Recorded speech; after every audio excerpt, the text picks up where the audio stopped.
the father of the atomic bomb, has long been misunderstood. Will the new film finally get J. Robert Oppenheimer right? Since the end of World War II, historians and artists alike have been fascinated by the brilliant, enigmatic J. Robert Oppenheimer, the theoretical physicist who led the Manhattan Project laboratory that developed the atomic bomb. Beginning as early as 1946, documentaries, television miniseries, plays, books, graphic novels, feature films and even an opera have explored the scientist's life, work and legacy. In recent years, however, much of that complexity has been reduced to a single popular image: the broken genius, haunted by his own invention, reciting a line from the Bhagavad Gita in a 1965 NBC News documentary. "Now I am become death, the destroyer of worlds," Oppenheimer intones. But Oppenheimer's life was about far more than regret. He was interesting as the father of the bomb, says Kai Bird, co-author of the 2005 Pulitzer Prize-winning biography American Prometheus, The Triumph and Tragedy of J. Robert Oppenheimer. But the real arc in the story is the tragedy. Christopher Nolan's Oppenheimer, which opens in theaters on July 21, will be the first feature-length film to tackle the scientist's life in its entirety, and it promises to be spectacular. Starring Cillian Murphy of Peaky Blinders fame in the title role alongside an ensemble A-list cast, the film, which uses American Prometheus as its main source material, will reintroduce the scientist and the top-secret bomb project he helmed to a new generation of Americans.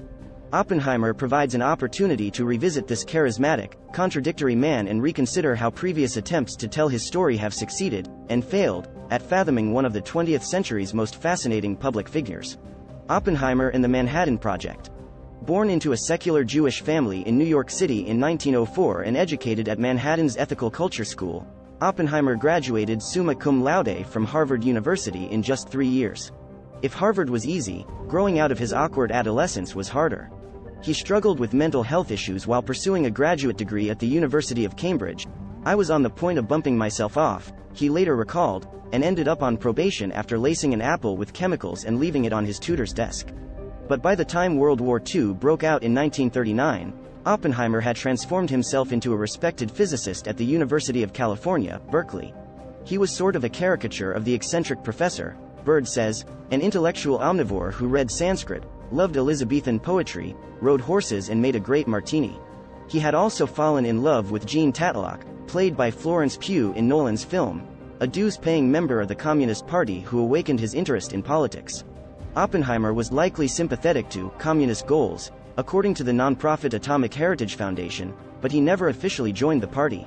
Any attempt to label Robert Oppenheimer a party member is a futile exercise, as the FBI learned to its frustration over many years, wrote Bird and co-author Martin J. Sherwin, who died in October 2021 at age 84, in American Prometheus. But many of his closest friends and family were party members at one point or another: his brother, Frank Oppenheimer, his friend Håkon Chevalier, and his future wife, Kitty Oppenheimer. These associations would cast suspicion on the physicist himself later in his life. Oppenheimer's political leanings didn't prevent him from being recruited, in early 1942, for a secret project authorized by President Franklin D. Roosevelt that was drawing scientists from all over the country. 3 years earlier, Albert Einstein had written a letter to Roosevelt warning that breakthroughs in nuclear fission promised extremely powerful bombs of a new type. Now, the race was on to figure out how to build one of these bombs before Germany did. In the summer of 1942, Oppenheimer organized a series of secret seminars at Berkeley, where the United States' top physicists roughed out the outlines of a possible bomb. As it turned out, Oppenheimer was a natural manager. "I don't know how he had acquired this facility for handling people," said Edward Teller, a colleague who would later testify against him. Those who knew him well were really surprised. That September, General Leslie Groves, played by Matt Damon in the new film, an Army engineer who'd previously overseen construction of the Pentagon, took over as head of what was by then called the Manhattan Project, after its inaugural offices in Lower Manhattan. Groves knew construction but not physics, so the charming Berkeley physicist caught his eye. Oppenheimer was the first scientist Groves had met on his tour who grasped that building an atomic bomb required finding practical solutions to a variety of cross-disciplinary problems, wrote Bird and Sherwin. "He wasn't an obvious choice, he couldn't run a hamburger stand," said a Berkeley colleague, but in October 1942, Groves named Oppenheimer the project's scientific director. The government operation brought hundreds, and eventually thousands, of scientists, civilians and Army personnel to a mesa in Los Alamos, New Mexico. Their ranks eventually included Teller, Hans Bethe, Richard Feynman, Seth Nettermeyer, Robert Serber, Kenneth Bainbridge, Enrico Fermi and many others. Nolan's film portrays each of these figures and, judging by the full cast list, more or less recreates the entire field of theoretical physics in the 1930s and 40s, including Kenneth Branagh as Nobel Prize winner Niels Bohr. The scientists reported directly to Oppenheimer, who, at 38, was learning on the job how to run a lab. Oppenheimer's lab was only one part of the Manhattan Project. Built on the site of a former boys' school, Los Alamos was one of 3 secret cities seized and transformed by the U.S. government in late 1942 and early 1943. The other 2, Oak Ridge, Tennessee, and Hanford, Washington, accounted for the vast majority of the manpower, expense and industrial scale of the project, which employed an estimated 500,000 people between 1942 and 1945. At Oak Ridge, uranium was refined at the largest factory in the world, newly built for that purpose.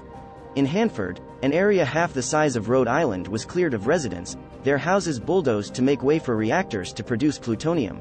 "I told you it couldn't be done without turning the whole country into a factory," Bohr said to Teller in 1944. "You have done just that." At Los Alamos, Oppenheimer came into his own as a gifted leader. "He had a very distinctive voice that was very soft," says Bird. "You had to listen very carefully, but he was magnetic. That magnetism kept the lab productive even after an initial design for the bomb, known as Thin Man, had to be scrapped in July 1944. Ultimately, the scientists settled on 2 workable designs for a bomb, which they called Fat Man and Little Boy. At 5:29 a.m. on July 16, 1945, almost 3 years of work culminated in the first nuclear detonation in history. Known as the Trinity test, it lit the hills of the New Mexico desert. Oppenheimer, already famously thin, had lost weight during the project, and during the countdown, he reportedly barely breathed. Later dramatizations had the scientist reciting the line from the Bhagavad Gita during the moment of detonation. Oppenheimer himself later claimed the line had come to him then, but he reportedly said something closer to "it worked." After the test, Oppenheimer was transformed by relief. "I'll never forget the way he stepped out of the car," fellow Manhattan Project scientist Isidore Isaac Rabi later said. "His walk was like high noon, this kind of strut." He had done it. On August 6, 1945, the Enola Gay dropped Little Boy on the Japanese city of Hiroshima. 3 days later, Boxcar dropped Fat Man on Nagasaki. Estimates of deaths from the 2 bombings vary widely, from a contemporary figure of around 110,000 to a later estimate of closer to 210,000. On August 15, Emperor Hirohito announced Japan's surrender. Subscribe for upcoming videos. Thank you.